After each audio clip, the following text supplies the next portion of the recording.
Metapers. Pada video Nita yang kali ini akan membahas mengenai pemanfaatan media berbasis jaringan pada mata kuliah pemanfaatan media dan sumber belajar.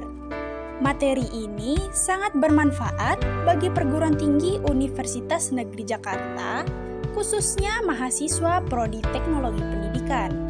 Berikut ini tujuan pembelajaran dari topik ini.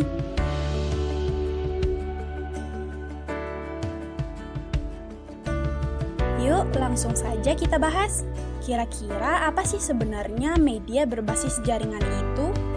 Kegiatan pembelajaran pada media berbasis jaringan ini dapat meliputi bahan ajar atau konten belajar online dengan menggunakan berbagai media seperti word processing, hypermedia, dan multimedia untuk menciptakan proses belajar mengajar. Pertama, teks dan grafik web-based learning. Teks dan grafik adalah bentuk yang paling sederhana dalam web-based learning atau pembelajar hanya menyimpan materi pembelajarannya di dalam web dan pembelajar dapat mengaksesnya dengan mudah karena hanya menampilkan teks dan grafik saja. Level interaktivitas dari model pembelajaran berbasis web seperti ini sangat rendah. Yang kedua, interaktif web-based learning. Model web-based learning seperti ini memiliki level interaktivitas yang lebih tinggi dibandingkan model yang pertama. Biasanya model ini dilengkapi dengan sarana-sarana pembelajaran atau self-test, text entry, column matching, dan lain-lain. Dan yang terakhir, interaktif multimedia web-based learning. Kebanyakan program pembelajaran dengan menggunakan model seperti ini biasanya bisa membuat interaksi antara pembelajar dan pembelajar secara real-time melalui audio maupun video streaming, interactive web discussion, bahkan audio atau video desktop conference. Tingkat interaktivitas model ini paling tinggi di antara yang lainnya dan paling rumit dalam pelaksanaannya. Tetapi, model ini diharapkan dapat mencakup semua kondisi pembelajaran pada kelas tatap muka.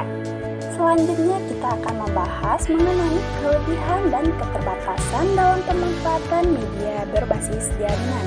Kelebihannya yaitu, yang pertama memiliki kemampuan menghubungkan informasi dalam banyak format.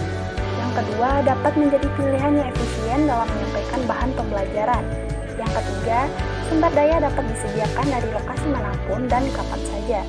Keempat, berpotensi dalam memperluas akses. Yang kelima, dapat mendorong belajar lebih mandiri dan aktif. Dan yang terakhir, dapat menjadi bahan ajar tambahan dalam pembelajaran konvensional. Selanjutnya, keterbatasan media dalam berbasis jaringan.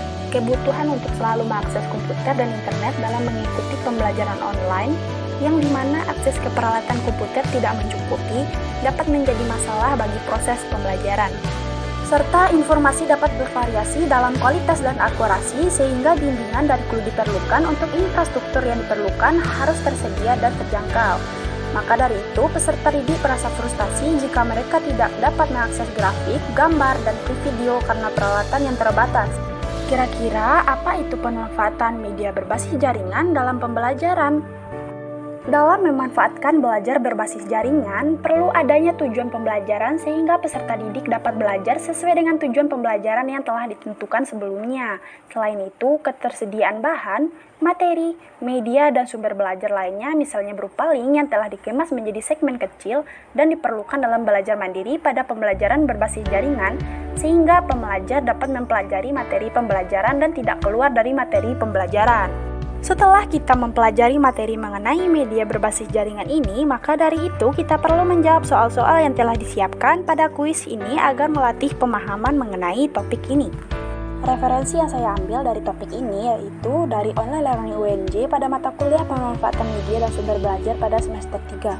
Saya Nabila Febriana dari Prodi Teknologi Pendidikan Angkatan 2020, Fakultas Ilmu Pendidikan Universitas Negeri Jakarta. Media ini dibuat untuk ujian tengah semester pada mata kuliah pengembangan media presentasi yang dosen pengampunya Ibu Ratno Widianingrum, Sarjana Komputer Magister Manajemen untuk program studi Sarjana 1 Teknologi Pendidikan Universitas Negeri Jakarta. Demikian pembahasan mengenai topik ini. Terima kasih sudah menonton tayangan video ini. Semoga bermanfaat dan sampai jumpa.